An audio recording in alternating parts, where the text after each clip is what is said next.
Bien, bonjour à tous et à toutes. Donc, c'est Jean-Pierre de Cyberlibris. Je suis content de vous retrouver pour cette nouvelle séance de présentation des nouveautés de ScholarVox Management. On ne s'était pas parlé depuis 2 mois, depuis le 22 septembre pour être précis. Donc, ça fait quasi tout juste 2 mois. Et on va pouvoir faire un nouveau petit point sur les dernières mises à jour qui ont eu lieu dans le catalogue. Alors, en septembre, il y avait une grosse rétrospective sur l'arrivée, vous vous rappelez, des grosses mises à jour qu'on avait eues avec Wiley. Donc, elles sont toujours en ligne, évidemment. Donc, n'hésitez pas à aller les parcourir. Alors, pour les personnes qui n'avaient pas pu assister à la séance, pour mémoire, sur la chaîne YouTube de Cyberlibris, vous pouvez retrouver la vidéo du précédent webinaire. Donc, ça, c'est un point important. Ce que je voulais vous dire aussi, c'est que j'ai déjà la date de la prochaine séance qui aura lieu le vendredi 26 janvier, toujours à 11 h. Donc, j'enverrai le lien pour les personnes qui veulent déjà s'inscrire, qui pourront participer à la séance pour le 26 janvier. Toutes les personnes qui participent à ce webinaire, vous allez recevoir dans la journée, enfin généralement je l'envoie vers midi, quelque chose comme ça, une petite rétrospective de tous les points que j'ai évoqués pendant la séance, avec le lien évidemment pour s'inscrire à la séance prochaine, et puis le replay aussi de cette séance.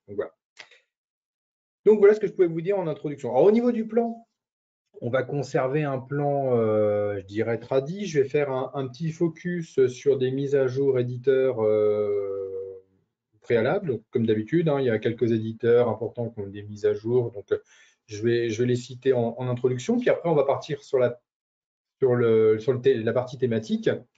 Donc, il y aura de l'économie, de la gestion finance, management et ressources humaines, marketing et communication, stratégie d'entreprise et culture générale. Je pense que j'ai rien oublié. Et puis voilà, donc on va partir là-dessus pour aujourd'hui. Donc j'espère que tout le monde est bien installé, puis on va pouvoir lancer le webinaire. Donc je vais couper ma caméra dans un souci de bande passante. Comme ça, vous aurez un meilleur débit normalement, et moi aussi d'ailleurs. Alors, on va commencer par les mises à jour des éditeurs, comme d'habitude. Hop, et le premier sur lequel je vais commencer, c'est Ellipse. Alors, j'avais fait déjà un petit point sur Ellipse il y a 2 mois pour les tâches mages. Là, j'ai refait un petit focus sur les méthodes de langue qui sont disponibles dans ScholarVox Management. Donc, il y a eu pas mal de méthodes de langue qui sont parues cet automne chez Ellipse. Vous voyez, j'en compte 14 alors, sur plein de langues différentes. On va trouver de l'anglais, de l'allemand, du russe, du chinois, du japonais, du coréen, du tchèque. Enfin, voilà. Donc, la liste est ici. Il y a 14 ouvrages qui proviennent de collections très différentes de chez Ellipse. Vous les retrouverez sur la page d'accueil d'ailleurs de ScholarVox Management, je pense en fin de semaine prochaine également. Donc voilà un petit peu ces méthodes de langue.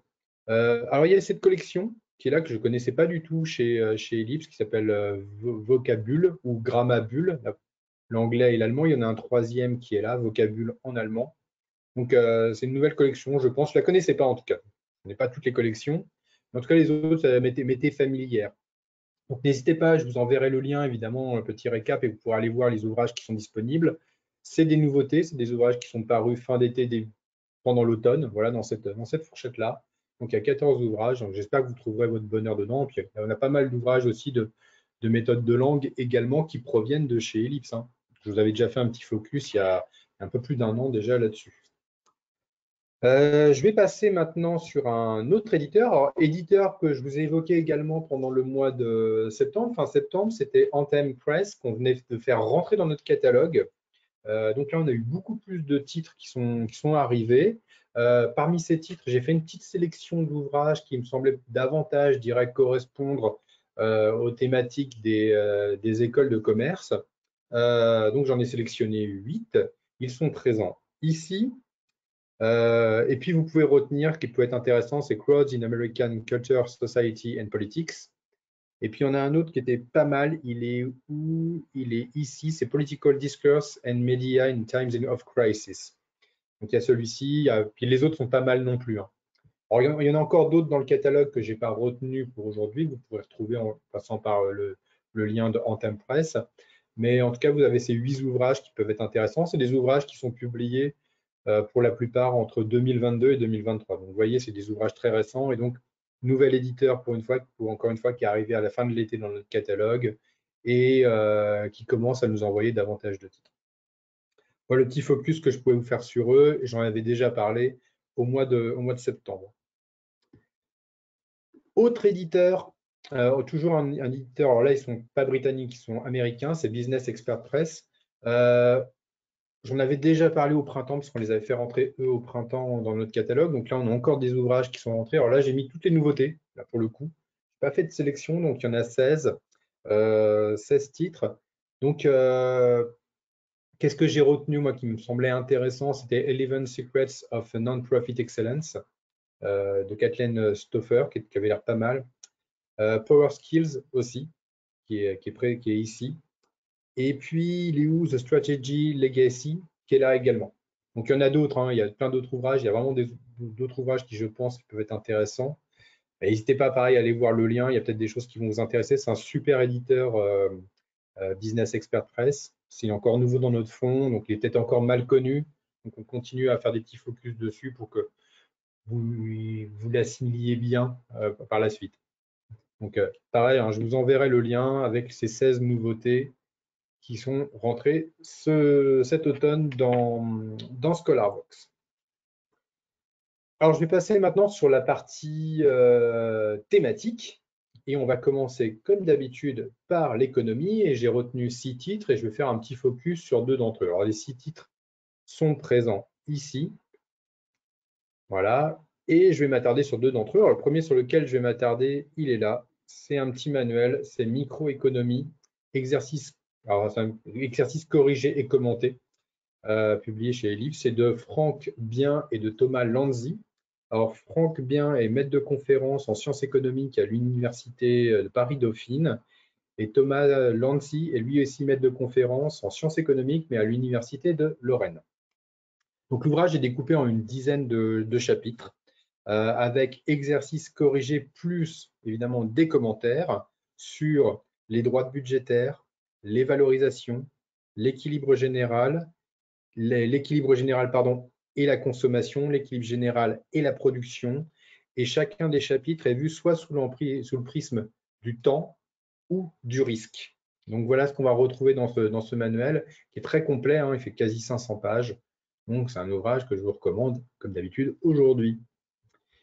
Alors, puisqu'on parle de microéconomie, on va parler de macroéconomie. On va passer sur un autre manuel de chez Duno dans la collection EcoSup. Alors, ils ont revu leur couverture hein, pour ce manuel. Donc, je ne sais pas s'ils vont revoir le design complet de leur couve, mais c'est bien un ouvrage de la collection EcoSup de chez Duno.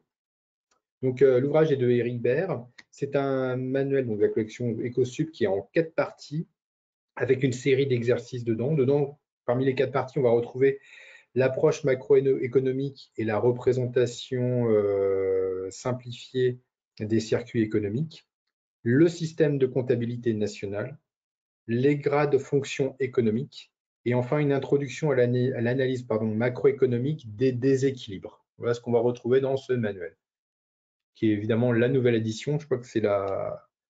Ah, ça ne s'est pas marqué ici. D'habitude, on l'affiche quand c'est la 3e ou 4e édition. C'est sa 2e édition. Voilà. J'ai retrouvé la chose. Donc, nouvelle édition pour ce manuel de macro. Donc, sur la partie économie, alors, mis à part les d'autres titres que j'ai sélectionnés qui me semblaient intéressants aussi, vous pouvez donc retenir le manuel de microéconomie chez Ellipse et celui de macroéconomie chez Duno. Ça, j'ai pas fait de jaloux. Je vais passer maintenant sur la partie gestion finance. Même chose, hein, j'ai retenu 6 titres et je vais m'attarder sur 2 d'entre eux.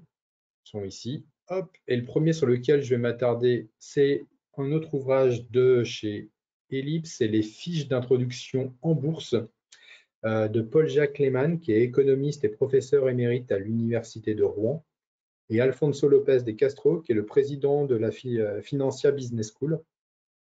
Alors, l'ouvrage est découpé en 16 fiches.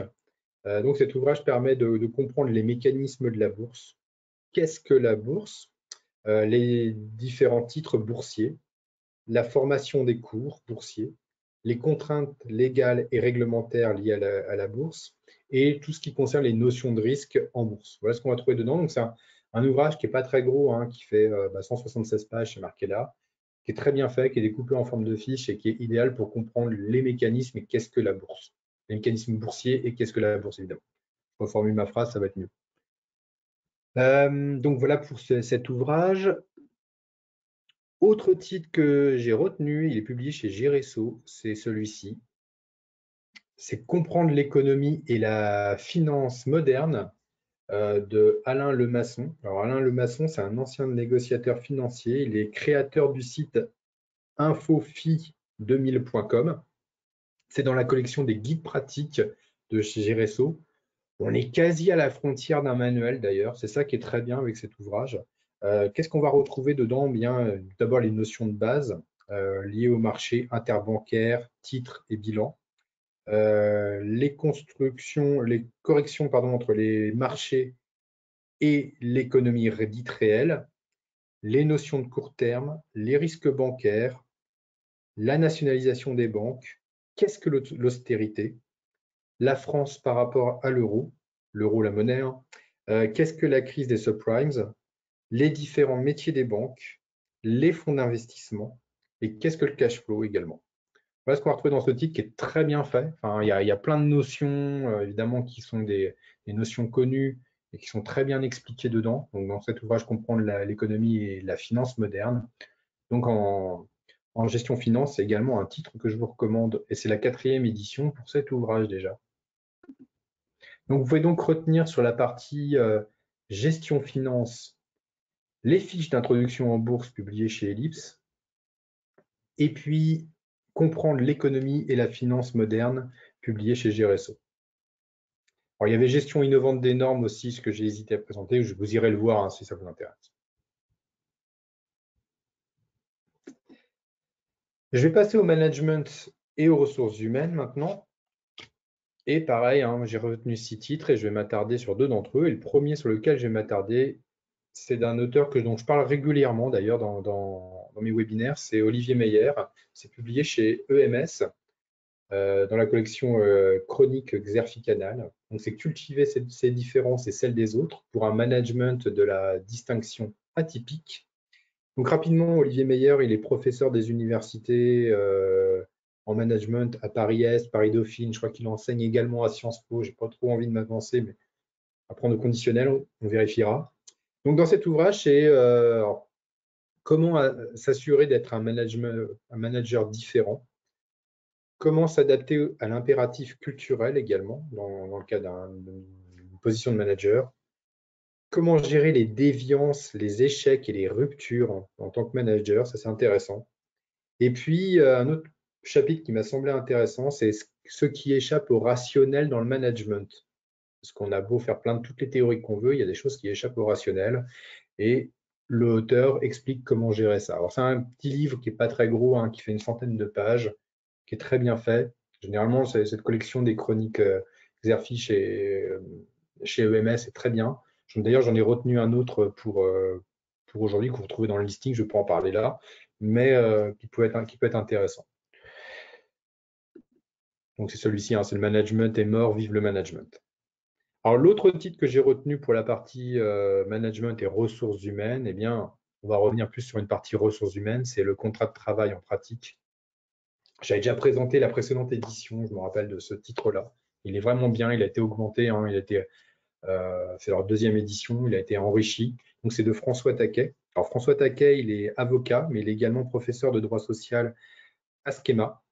Et dans cet ouvrage, il revient sur qu'est-ce qu'un contrat de travail, quelles sont les clauses d'un CDI, comment on se définit et se calcule un temps partiel, comment rompre un CDD par exemple. Et cet ouvrage va être à destination à plusieurs personnes, hein. Il peut être à destination évidemment de services RH, mais pas que, il va être aussi à destination d'étudiants. Dedans, vous trouverez toutes les clés pour comprendre quelles sont les différentes formes du contrat de travail et leurs applications. Donc, s'il y a des cours autour du contrat de travail, il y a cet ouvrage qui est très bien fait, qui explique tout. En plus, il y a tout est à jour au niveau des normes dedans. Donc, c'est un ouvrage que je vous recommande et qui est publié chez Géresso. Donc, vous pouvez donc retenir pour la partie management RH pour aujourd'hui, cultiver cette différence et celle des autres chez EMS de Olivier Meyer, et puis le contrat de travail en pratique chez GRSO de François Taquet.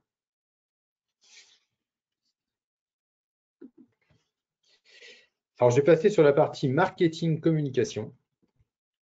Hop, pareil, 6 titres sélectionnés, ils sont là, et je vais en retenir 2, et je vais rester chez EMS. C'est un ouvrage de Bénédicte Couvent. Donc, c'est Dirigeant, le marketing mobile s'impose. Êtes-vous prêts? Les enjeux pour les dirigeants managers de TPE et PME. J'insiste bien sur TPE et PME. Bénédicte Couvent, rapidement, elle est conseillère et consultante auprès de dirigeants de TPE et de PME, justement. Et l'ouvrage parle justement de l'accompagnement dans la transformation numérique de toute forme d'organisation et de tout secteur, tout type de secteur, mais dédié aux PME et aux TPE, vous l'avez compris ça. Alors, comment est vécue cette transformation digitale dans les TPE et les PME?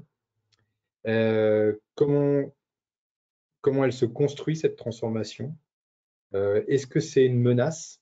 Parce que pour certains entrepreneurs, chefs d'entreprise, ça peut être une menace, ce marketing mobile, et comment le transformer en force, justement. Et donc, l'autrice accompagne justement des entreprises dans leur transformation avec un chapitre d'expertise, comment élaborer une stratégie marketing pour l'appliquer pour une application mobile, par exemple. Elle donne aussi des outils de l'onboard marketing et du développement d'un tableau de bord également.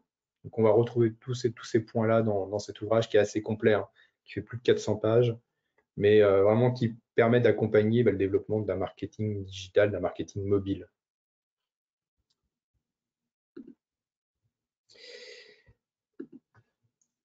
Autre titre qui est rentré dans le catalogue, c'est dans la collection Les Topos, c'est les études de marché publiées chez Duno.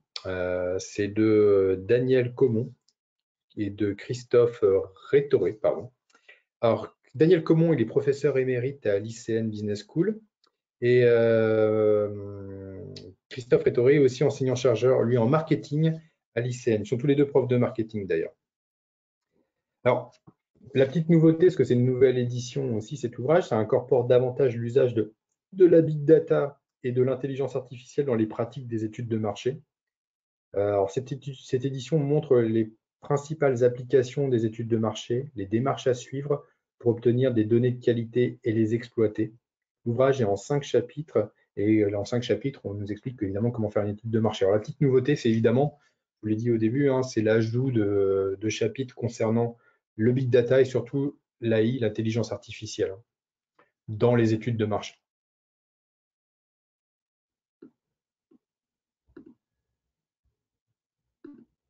Alors, vous pouvez retenir pour aujourd'hui, Dirigeant, le marketing mobile s'impose, êtes-vous prêt? Publié chez EMS, et les études de marché, publiées chez Duno.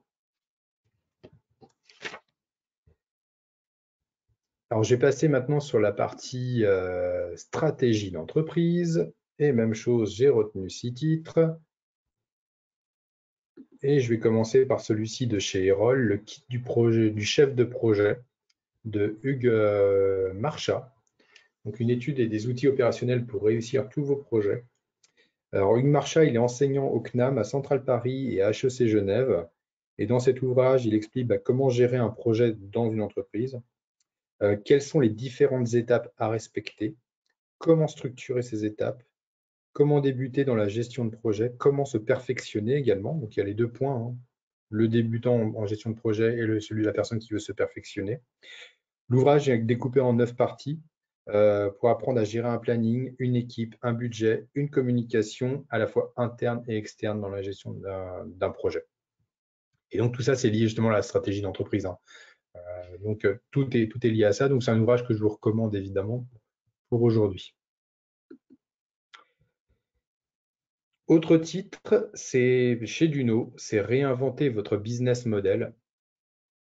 Alors, il y a tout d'abord Laurence Lehmann-Ortega qui a travaillé dessus, Hélène Musicas et Jean-Marc Schottel. Voilà.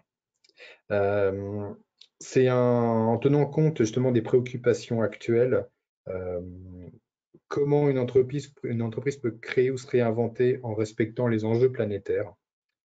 Donc à travers, je dirais, une cinquantaine d'études de cas, des études de cas d'entreprise, qui sont très diverses d'ailleurs, comment ont-elles réinventé leur business model en tenant compte des enjeux sociétals et économiques.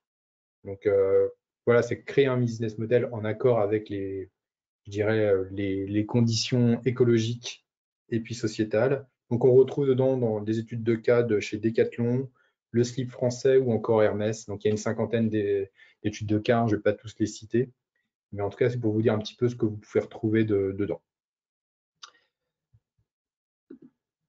Donc dans la partie stratégie d'entreprise, vous pouvez donc retenir le kit du chef de projet de chez Erol et puis réinventer ou inventer votre business model. Puis il y a aussi les autres titres, hein, que j'ai retenus, vous pourrez aller consulter, qui sont intéressants également.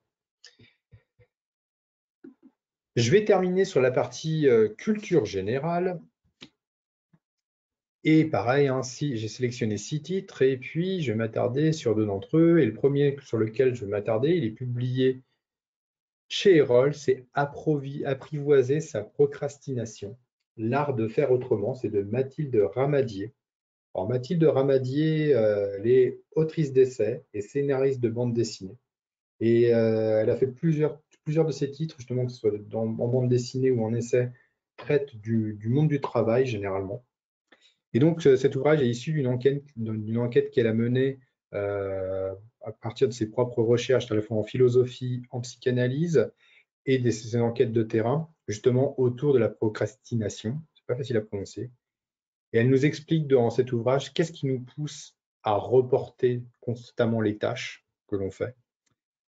Pourquoi nous repoussons sans cesse l'urgence de certaines tâches? On a des tâches urgentes à faire, on le sait, mais on les repousse quand même.